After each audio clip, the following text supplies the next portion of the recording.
Hello, viewers. Welcome to the latest edition of the Hillary Times. Our guest today is a versatile actor who has made his mark in both Bollywood and Punjabi cinema. He has also worked with iconic singers like Kumar Sanu, Udit Narayan, Darshan Rawal in their chart-topping albums.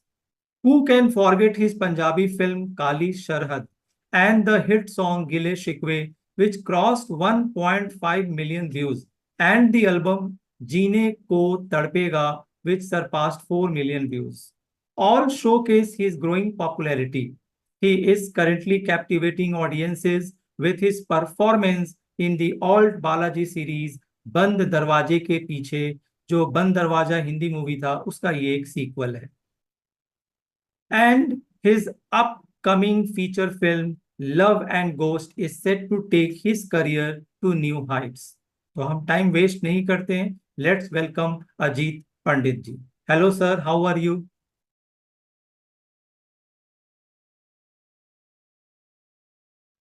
Hello hi नमस्कार। Hello everyone, it's me Ajit Pandit, Bollywood actor. और आज हूँ मैं एक बड़े ही प्यारे, खूबसूरत और वेरी टैलेंटेड इंसान के साथ, आशीष जी, जिनके साथ हम थोड़ी सी प्यारी सी चिट चैट करेंगे। मुझे लगता है कि आपके साथ मुझे मजा आने वाला है। Thank you so much sir. अक्सर हम ऐसा सुनते हैं, and not from commoners, from film actors, they say that a career in movies is highly uncertain. थोड़ा इसको लेकर के डाउट बना रहता है. आपने भी सुना होगा. So was it the glamour of movies और द एल्योर ऑफ मनी और समथिंग एल्स? ऐसा क्या था that made you consider entering the film industry? अब मैं आशीष जी आपको बताऊं कि इंडस्ट्री जो है, it's all about your creativity, all about your thoughts. ऐसा नहीं है कि आप किसी चीज की स्टडी करें, किसी चीज की पढ़ाई करें। लाइक जैसे प्राइवेट सेक्टर जॉब्स की हम बात करें या गवर्नमेंट जॉब की बात करें, तो हम बचपन से उन चीजों की तैयारियां करते हैं और उनमें फिर अपने आप को ग्रूम करके उनके लिए तैयार करते हैं। ये एक ऐसी फील्ड है जहाँ आपको चीजें सीखना सिखाना सेकेंडरी होता है। सबसे पहले आपका इंटरनल पार्ट, आपका जो ब्लड है, वो आपको बताता है कि आप क्रिएटिव हो या नहीं हो, या आप इस फील्ड में जाना चाहते हो या नहीं जाना चाहते हो। तो जब आपका अंदर की जो आत्मा है, वो आपका इंटरनल पार्ट जब आपको कहता है कि नहीं, I am capable for that. आप फिल्में देखते हो, आप टीवी देखते हो, तो जब आप बचपन में देखते हो, तो आपके अंदर का जो एक चाइल्ड पोर्शन है, वो ही आपको कहना स्टार्ट कर देता है कि yes, I can do it, या मैं ये कर सकता हूँ, मैं इससे बेहतर कर सकता हूँ, मुझे करना है। तो आपके बॉडी के पार्ट जो है वो ना चाहते हुए भी एक्टिव हो जाते हैं और आप इन चीजों में आना स्टार्ट कर देते हैं। तो लाइक जैसे मैं कॉलेज में था, वहीं से यूथ फेस्टिवल वगैरह जो चीजें थी, उनमें धीरे धीरे मुझे एहसास हुआ कि नहीं यार, I can do it, I have that kind of potential, I have that kind of confidence की आई कैन फीचर थिंग्स। मैं तो लोगों को एंटरटेन कर सकता हूँ, लोगों को अच्छी चीजें मैं प्रोवाइड करवा सकता हूँ। तो इसी तरह से जब आपको लगता है इंटरनली कि यू कैन डू इट, तो definitely you can do it. So nice. तो यानी हम कह सकते हैं कि आप एक्टिंग के लिए ही बने. बिल्कुल। और एक्टिंग, एक्टिंग एंड एक्टिंग. हाँ जी, और एक्टिंग किसी को कोई सिखा नहीं सकता है। अगर ऐसा होता तो सभी लोग एक्टर होते, ना कोई टेक्निकल चीजों में आना पसंद करता, ना लाइट वाला कोई बनता, ना डीओपी कोई बनता। ये कोई किसी को सिखा नहीं सकता, ये आपके खून के अंदर होती है। जब आपको लगता है कि आप कर सकते हो, तो ही आप कर सकते हो। बहुत खूब.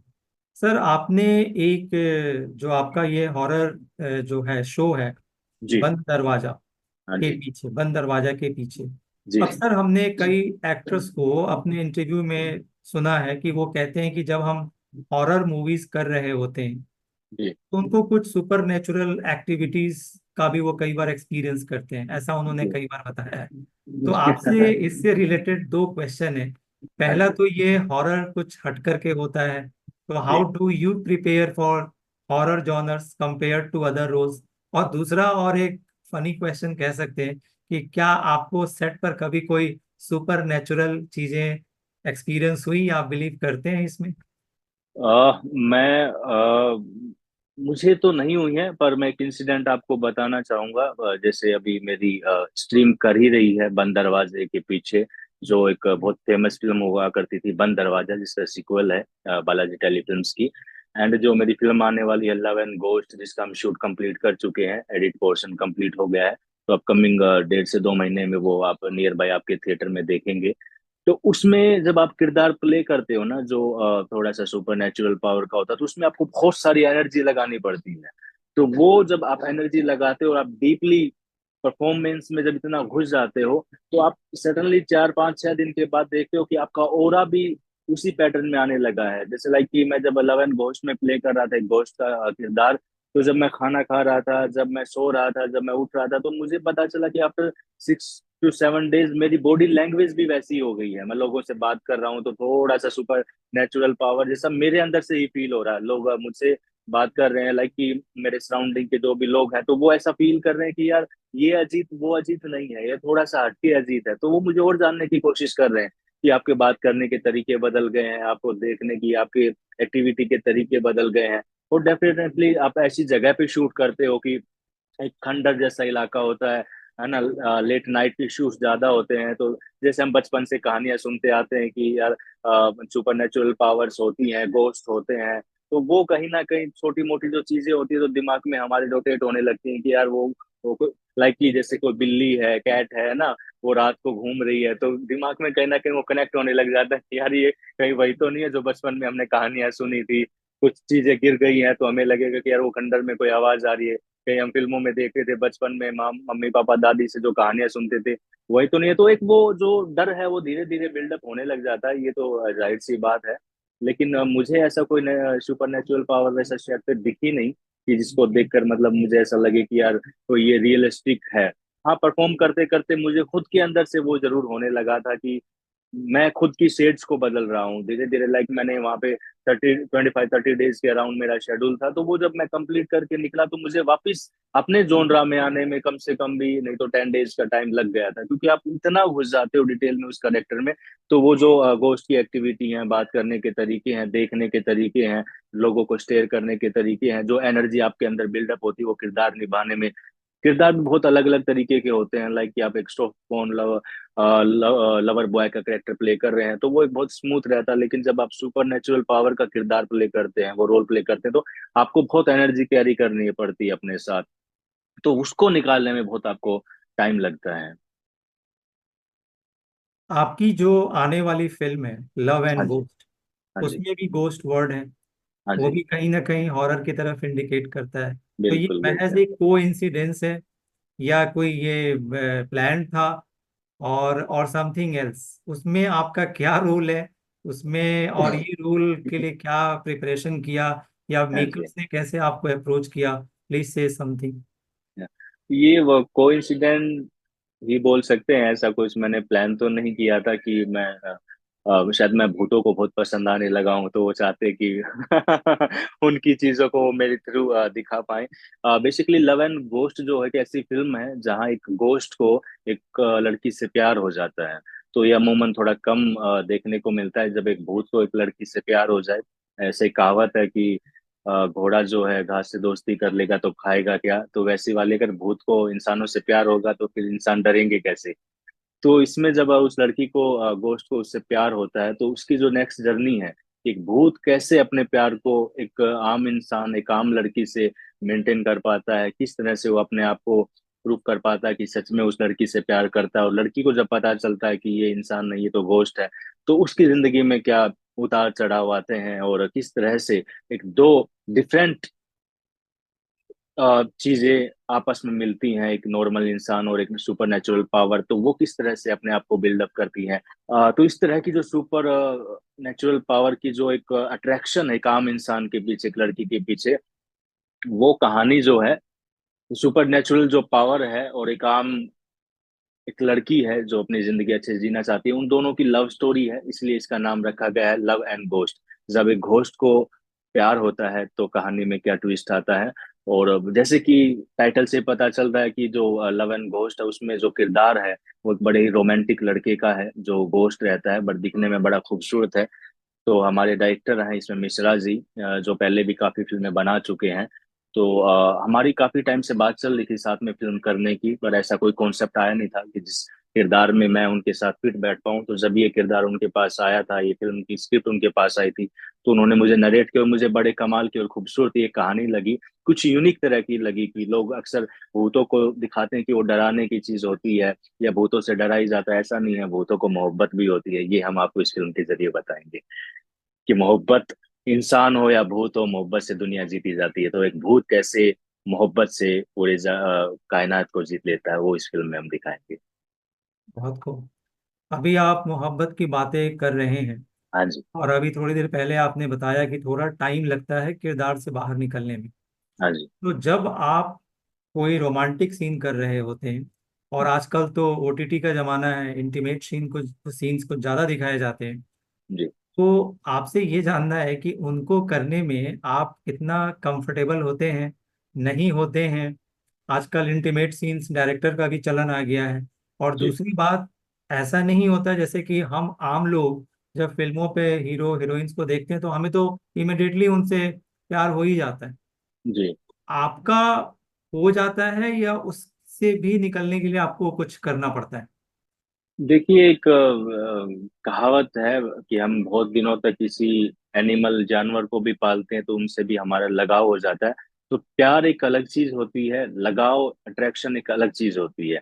तो जो इस इंडस्ट्री में हम किसी के साथ इतना लंबा वक्त बिताते हैं, हम कभी सीरियल शूट करते हैं तो 2-2 साल, 1-1 साल, 6-6 महीने हम साथ में रहते हैं, और एक इंसान जब पूरा किरदार निभा लेता है, आप उसमें पति भी बनते हो, उसमें बेटे भी बनते हो, उसमें एक आम इंसान भी निभाते हो, तो कहीं ना कहीं पूरी टीम से अट्रैक्शन हो जाता है। ऐसा नहीं है कि सिर्फ पर्टिकुलर हम हीरो हीरोइन की बात करें, उसमें सबसे होता है। जो हमारी मेरी माँ का किरदार निभा रही है, जो भाई का निभा रहा है, तो आफ्टर सम टाइम जब हम वो स्किप करते हैं शो को या फिल्म खत्म होती है, तो हमें लगता है कि कुछ वक्त के लिए, कि डेफिनेटली 10 to 15 डेज के लिए, कि जैसे हमारे खुद के फैमिली मेंबर थे वो हमसे दूर हो गए हैं। आप उस माहौल के, उस सिचुएशंस के, उस दिनचर्या के हैबिचुअल हो जाते हो कि उठो शूट करो, वहीं लोग सराउंडिंग में, उन्हीं को माँ कहना, भाई कहना, बीवी कहना, इस तरह के अट्रैक्शन हो जाते हैं।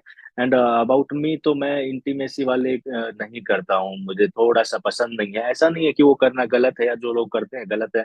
एक एक्टर के लिए कोई सही और कुछ गलत नहीं होता है, लोगों का अपना अपना इंटरेस्ट होता है, बहुत सारे लोग करते भी हैं, वो भी सही है। लेकिन मुझे बिल्कुल इंटरेस्ट नहीं है, मैं उस तरह के सिनेमा को पसंद नहीं करता हूँ अपने लिए, कि जिनको देखने में मेरी फैमिली वालों को या मेरे से जुड़े किसी भी इंसान को थोड़ा सा ये हो कि यार काश ऐसा ना होता तो मैं देख पाता इसको। तो मेरी कोशिश रहती है कि मेरे प्रोजेक्ट थोड़े से फैमिलियर हों, कि जिनको बैठकर मेरी पूरी फैमिली वाले या जो मेरे से जुड़े हैं, मेरे फैन फॉलोइंग में जितने भी लोग हैं, वो सब लोग अपने आराम से मम्मी पापा भाई बहन सबके साथ बैठ के देखें। तो मेरे कॉन्सेप्ट में मैं इंटीमेसी को थोड़ा सा अवॉइड करता हूँ। तो और हाँ, ये जो आप पूछ रहे थे कि जो अट्रैक्शन हो जाता है वो वक्त, थोड़ा सा हाँ वक्त तो निकलता है, लेकिन जैसा लोगों को लगता है वैसा नहीं होता है कि आप किसी के साथ थोड़ा सा वक्त बिताते हो तो आप उसके साथ बहुत अट्रैक्ट हो जाते हो, है ना। ऐसा नहीं होता है।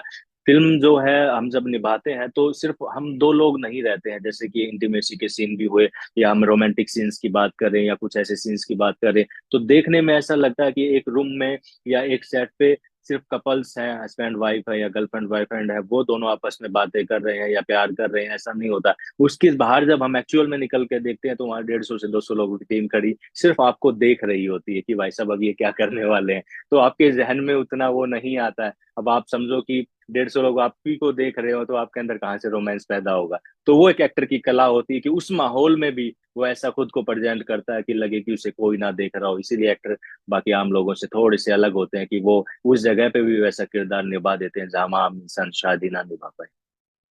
बहुत खूब, आपका जवाब बहुत प्रैक्टिकल था, और अप्रोच वाकई बहुत प्रोफेशनल है।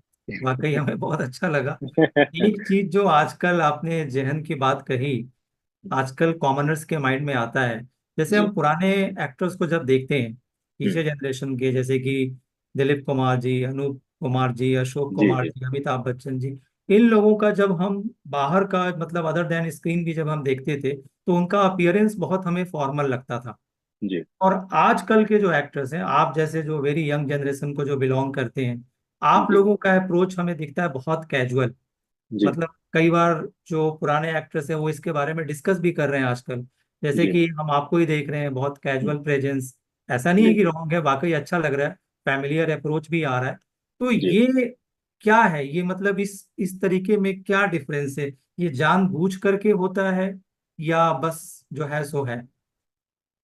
अब ऐसे ही मान लो कि बस जो है सो है। अभी आपने जैसे पुराने लीजेंडरी एक्टर का नाम लिया, दिलीप साहब हैं, राजकुमार साहब थे। उस वक्त क्या होता था ना कि टेक्निकल चीजें थोड़ी सी कम हुआ करती थी, लोगों को फिल्मों के बारे में टेक्निकली थोड़ा कम नॉलेज हुआ करता था। जैसे वो टीवी में देखते तो उन्हें लगता था कि यार ये चीजें कैसे बनती होंगी। आजकल जब से ओटीटी आई है, जब से यूट्यूब के चैनल्स आ गए हैं, जब तक इंसान ने खुद के यूट्यूब चैनल चालू कर दिए, तो धीरे धीरे लोग इतने, लॉकडाउन के बाद तो लोगों ने इतनी फिल्में देख ली हैं, इतनी चीजें जान ली हैं कि अब वो फेमिलियर हो गए हैं कि फिल्में शूट कैसे होती हैं, फिल्मी कैमरेज क्या होते हैं, लाइट क्या होती है, एक्शन कैसे बोला जाता है, फिल्म बनने में कितना वक्त लगता है, किस तरह से फिल्में बनाई जाती हैं। तो आम लोग जो उस चीज को जानने लगे हैं, तो अब वो उतना डिफरेंस नहीं रहा है। पहले आप जानते हैं, जैसे पुराने जो एक्टर तो उनको आदमी भगवान की तरह देखता था कि मिल जाए तो बड़ी बात थी, पागल हो जाते थे लोग, सुसाइड कर लेते थे। कहते हैं कि देवानंद साहब के लिए लड़कियां पागल हो जाती थी तो ब्लैक कपड़े पहनना उनका बैन कर दिया था। तो इस तरह की जो चीजें थी वो आजकल धीरे धीरे धीरे धीरे खत्म हो गई, क्योंकि आजकल माहौल जो है थोड़ा सा फैमिलियर हो गया, लोगों को नॉलेज हो गई है कि सामने जो एक्टर है वो भी हम में से एक है। या हम कहें कि पहले ही थोड़ा सा मुश्किल था कि आम जो एक गांव का लड़का है, जैसे मैं हूँ, एक विलेज का लड़का है, और बाकी बहुत सारे एक्टर हैं ऐसे, कि उन लोगों का इंडस्ट्री में आना थोड़ा सा मुश्किल हुआ करता था। तो लोगों को लगता था कि यार ये पता नहीं कौन लोग हैं जो इंडस्ट्री में आते हैं, या वो उन्हें भगवान बना के ही भेजता है कि ये हीरो होंगे। लेकिन आजकल जब आम छोटे से गांव से, छोटे से शहर से लोग आके यहाँ पे अपना मुकाम हासिल कर रहे हैं, तो लोगों को एक कॉन्फिडेंस होने लगा कि नहीं, वो सामने वाला जो वो हम में से ही एक है।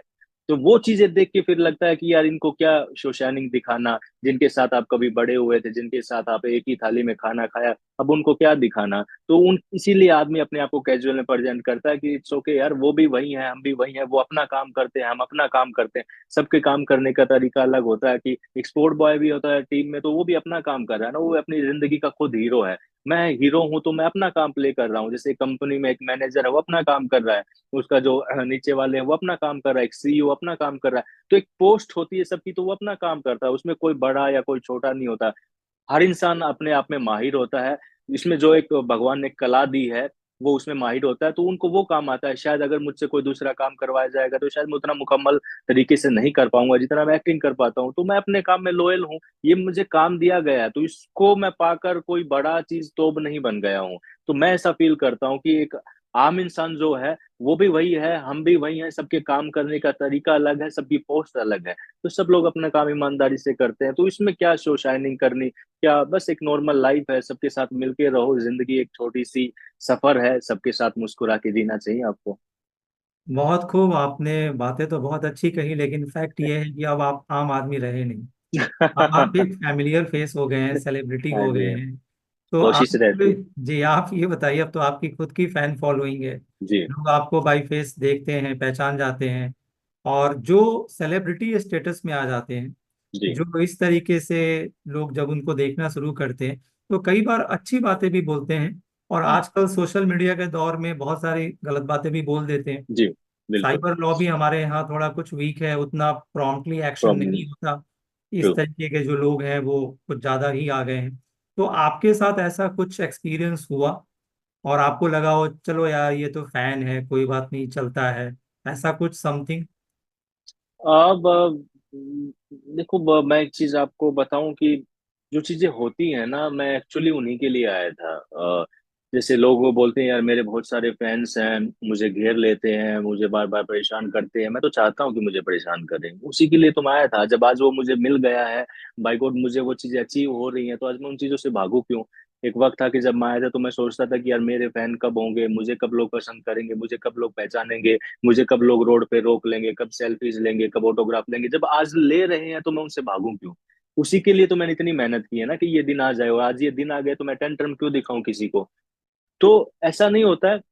डेफिनेटली होता है कि आपको कोई टीवी पे स्क्रीन पे देखता है, आपके काम को पसंद करता है, आपको एडमायर करता है, आपको फॉलो करता है। तो जब वो आपके सामने आता है, आपके साथ उसका कनेक्शन हो जाता है, लाइक कुछ लोग ऐसे होते हैं जो आपके कंसर्न में होते हैं और वो आपका कहीं ना कहीं से नंबर ले लेते हैं, या कैसे इवेंट्स वगैरह होते हैं कि आप अपने नंबर शेयर कर देते हो उनसे, तो वो बार बार आपको बोदर करते हैं कि आपको दिन में 20-25 फोन करेंगे, जब तक आप उन्हें ब्लॉक ना कर दो तब तक वो मानने को तैयार नहीं होते हैं।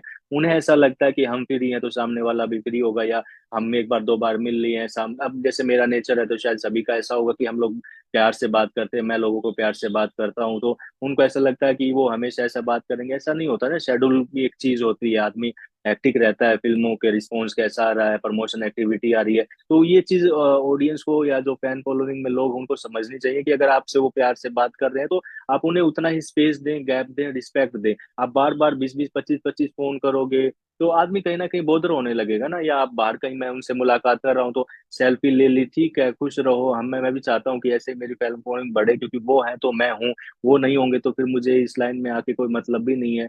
जो मैं बचपन से सोचता हूँ आज वो मुकाम मैं हासिल कर रहा हूँ तो मुझे खुशी होती है। बट एक जो गैप होता है ना, वो डेफिनेटली कहीं ना कहीं उन लोगों को प्रोवाइड करना चाहिए। आजकल जैसे मीडिया वाले हैं या और फैन फॉलोइंग के लोग हैं, वो थोड़ा सा ज्यादा फेमिलियर हो जाते हैं, तो वो अनकंफर्टेबल जो है धीरे धीरे बढ़ने लग जाता है। और फिर आप जब देखो, एक एक्टर है तो भी इंसान है ना, है तो आदमी ही, तो उसके अंदर भी गुस्सा है, उसके अंदर भी प्यार है, उसके अंदर भी दिल है, वही सेम धड़कने है। तो इंसान कभी कभी उस मूड में होता है कि आप गुस्से में रहते हो, या आपका कुछ काम को लेकर या फैमिली को लेकर या आप सेल्फ चीजों को लेकर, तो उस टाइम आपका मूड खराब है। तो कभी उस टाइम जब आपको जो आपके फैंस हैं या मीडिया वाले हैं वो आपसे इंटरेक्ट करते हैं तो आपका मूड थोड़ा सा सही नहीं होता, तो आप कुछ लाइनें गुस्से में बोल जाते हो। हर वक्त आप एक्टिंग नहीं कर सकते ना अच्छे बनने की, कहीं तो आप नेचुरल भी रहोगे। तो वो चीजें जो आप बोल देते हो ना, वो ये मीडिया वाले या फैन फॉलोइंग जो आजकल आपने कहा कि इंस्टाग्राम वगैरह वगैरह पे या ऑनलाइन कहीं पे भी प्लेटफॉर्म पे वो लोग डाल देते हैं कि देखो देखो ये इनकी हकीकत है, ये इनका रियल फेस है, ये ऐसे होते हैं।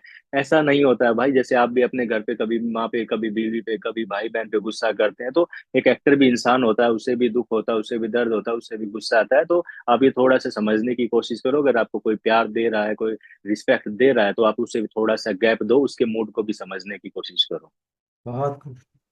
आपके लिए को actor, money, script, director, what is most important to you and why?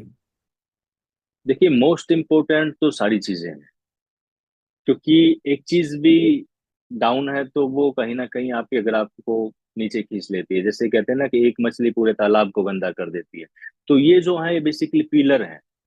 एक स्क्रिप्ट मजबूत नहीं होगी तो कॉन्सेप्ट नहीं चलेगा। को स्टार अगर कमाल की नहीं होगी, अच्छी परफॉर्मेंस नहीं होगी, तो कहीं ना कहीं वो सामने वाले एक्टर की जो परफॉर्मेंस है उसको डाउन करेगी। अगर डायरेक्टर अच्छा नहीं होगा तो मेकिंग अच्छी नहीं हो पाएगी। अगर बजट अच्छा नहीं होगा तो आपका ग्राफ जो है फिल्म्स का, या जो भी आप कॉन्सेप्ट बना रहे हो, उस ग्राफ को आप ब्रॉड नहीं कर पाएंगे।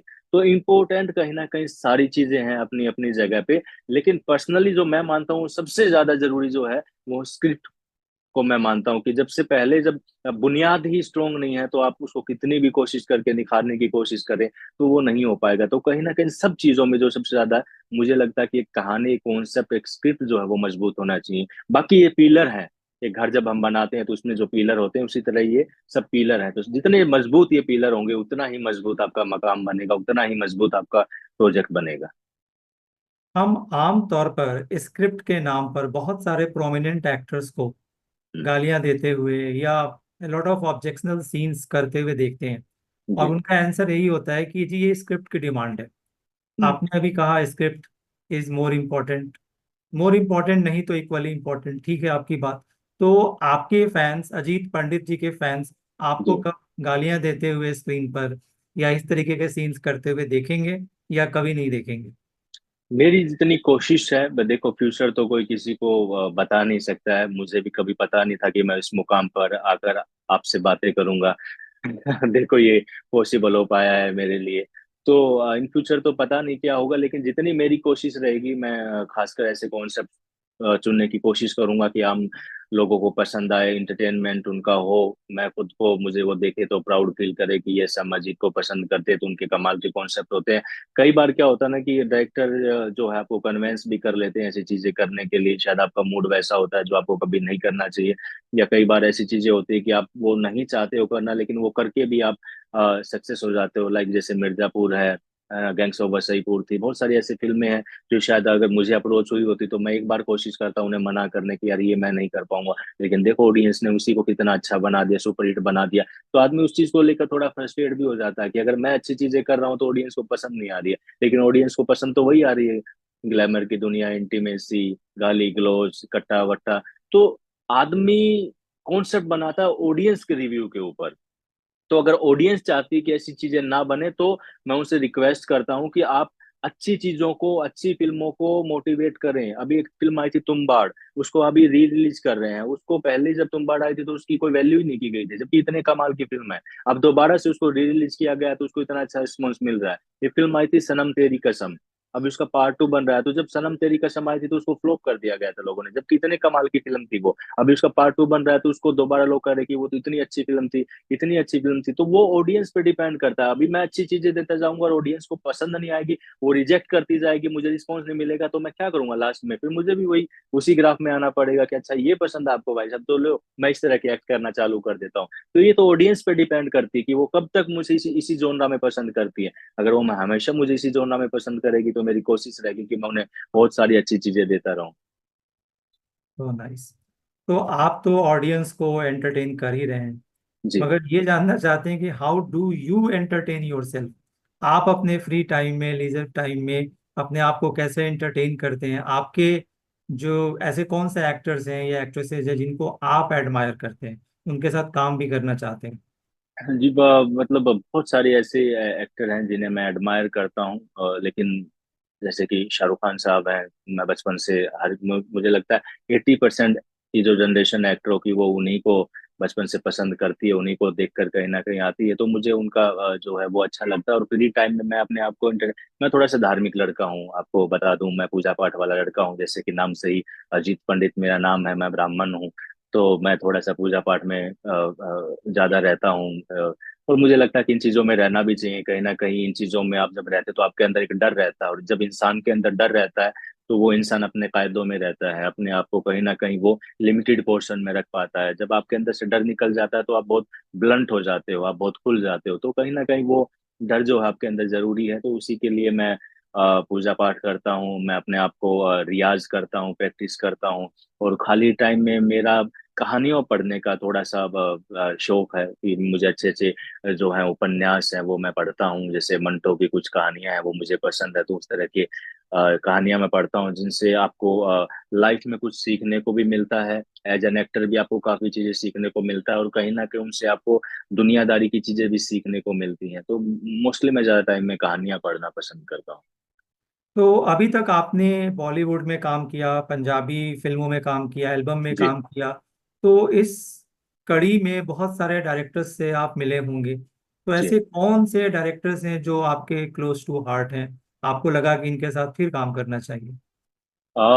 मुझे तो मैं आपको बताऊं, ज्यादातर डायरेक्टर के साथ काम करके ऐसा ही लगता है कि मैं उनके साथ दोबारा काम करूं। बाकी जो जिन्होंने आप सबसे ज्यादा इसमें मुश्किल मुझे लगता है कि जब आप एक बार एक मुकाम अचीव कर लेते हो ना, तो उसके बाद आपको लोग आपके फेम के नाम पे कंसिडर करते हैं कि यार इस बंदे की ये मार्केट वैल्यू है, तो इसे कास्ट करो तो आपको इतना रिवर्ट उसका मिलेगा। आपके साथ वो बिजनेस करना चालू कर देते हैं। लेकिन मायने कौन रखता है कि जब आप कुछ भी नहीं होते हो, उस वक्त जो इंसान आपको कास्ट करता है वो सबसे बड़ी बात होती है। तो जैसे मेरी लॉन्चिंग फिल्म हुई थी 2019 में, हम तो हुए हैं तुम्हारे, वो कार्निवल ने प्रेजेंट की थी। तो उनके जो डायरेक्टर हैं दीपक त्रिपाठी जी, वो हमेशा मेरे दिल के करीब रहेंगे, क्योंकि उन्होंने उस वक्त मुझे मौका दिया था जब शायद मैं खुद को खुद भी मौका ना देता।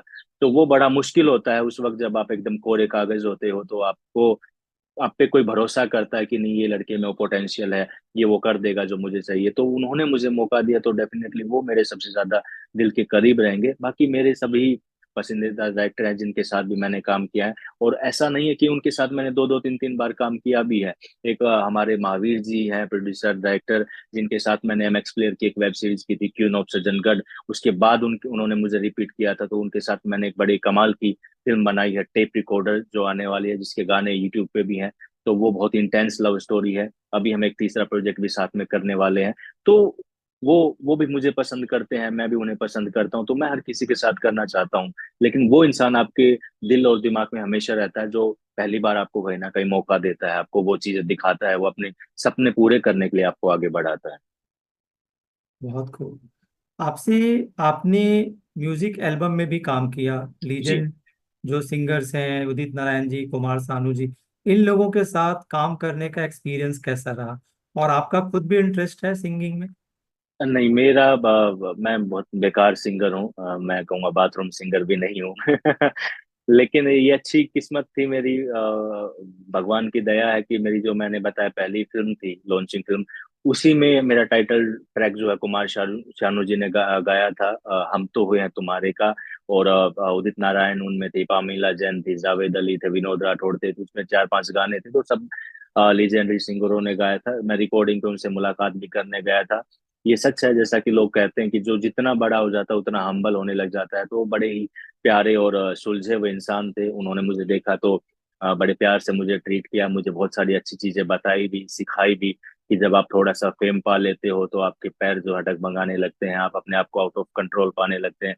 तो बेटा, हमने बड़ी जिंदगी जी है, तो हम यही बताना चाहेंगे कि जब आपको फेम मिले तो आज जितने हम्बल हो, उस वक्त इससे भी ज्यादा हम्बल होना, क्योंकि आज आपको कोई जानता नहीं है। जब लोग आपको जानेंगे तो उम्मीद करेंगे आपसे कि आप उन्हें बहुत सारा प्यार दें। तो ये बहुत अच्छी बात है। वो मेरे पापा की उम्र से भी बड़े होंगे कहीं ना कहीं, तो उन लोगों से सीखना हमेशा फायदेमंद रहता है। तो उन्होंने मुझे बहुत प्यार से ट्रीट किया। इसके बाद जो है मेरा सिलसिला एल्बम्स की तरफ चला था, तो मैंने अभी तक करीबन 25-30 एल्बम्स की है। वीनस के लिए, जी के लिए, टी के लिए, और जितने भी ऑलमोस्ट प्लेटफॉर्म है सबके लिए किया है। मैंने दर्शन रावल के साथ किया था, उन्हीं का प्रोडक्शन और इंडी म्यूजिक लेबल, एक कमाल की हम लोगों ने गजल की थी, तो उन लोगों ने मुझे अप्रोच किया था, तो मुझे मजा आया था। वो सेट पे भी आए तो उनसे मेरी चिट चैट हुई, तो बड़ा उनके साथ मजा आया था।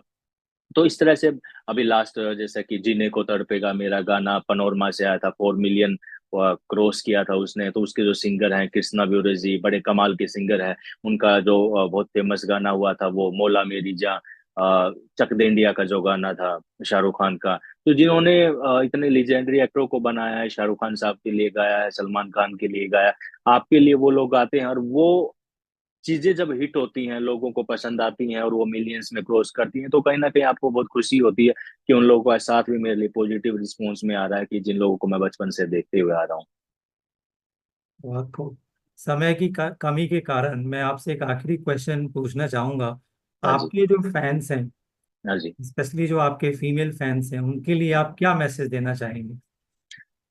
अभी मेरी शादी हुई नहीं है, मैं सिंगल ही हूँ, तो अभी वक्त है थोड़ा सा मैं शादी करने में, तो यूं ही प्यार मुझ पे बनाए रखें, मुझे सारे काम को देखें। मैं उम्मीद करता हूँ कि मैं ऐसे काम करूंगा कि आप लोगों को निराशा नहीं होगी। और सभी लोगों को, सिर्फ फैन जो लड़कियां उनको नहीं, जो लड़के भी हैं या जो एज्ड भी हैं, जितने भी मेरे फैन फॉलोइंग में लोग हैं, मैं उन सब का दिल से धन्यवाद करना चाहता हूँ कि हमेशा आप लोगों ने मुझे प्यार दिया है। और मैं चाहता हूँ कि आप आगे भी मुझे आप लोग प्यार दें। आपकी वजह से ही मैं इस मुकाम पे पहुंचा हूँ, और आप लोगों की वजह से ही मैं इससे भी आगे पहुंच पाऊंगा। मेरे पास और कुछ है नहीं, ना तो मेरा फैमिली बैकग्राउंड है, ना वैसा कुछ मेरा माहौल है। मैं आप लोगों की तरह एक जनरल परिवार से यहाँ पर आके खुद को स्टैब्लिश कर रहा हूँ। तो मुझे उम्मीद है कि मैं कहीं ना कहीं सही रास्तों पर चलूं, और आप लोगों का प्यार की मुझे बहुत ज्यादा जरूरत है। तो आप मेरे प्रोजेक्ट को हमेशा देखें, प्यार दें, फीडबैक दें। कुछ अच्छी चीजें नहीं लगती हैं तो भी फीडबैक दें, मैं उन चीजों को सुधारने की कोशिश करूंगा। आपने कहा कि अभी आपकी मैरिज नहीं हुई है, तो हाँ आपकी जी। मैरिज फिल्मी दुनिया में ही होगी या बाहर वाले भी उम्मीद कर सकते हैं, अप्लाई कर आ, सकते हैं? कहते हैं जी, रिश्ते तो भगवान बनाता है, तो अब जब भगवान नहीं बनाए तो उनमें इंसान तो क्या ही बोले। रियली अब सो नाइस। उन्होंने जो बनाया है, तो देखते हैं उन्होंने क्या लिखा है। बिल्कुल बिल्कुल। तो आपने हमें सेम समय दिया, thank you so much for giving your precious time to the Hillary Times. और माय प्लेजर, उम्मीद माय है कि प्लेजर। फिर कभी आपके साथ दोबारा एक सेशन हम कर पाएंगे। वंस हाँ अगेन जी, थैंक बिल्कुल। You so much. Thank you so much. Take care.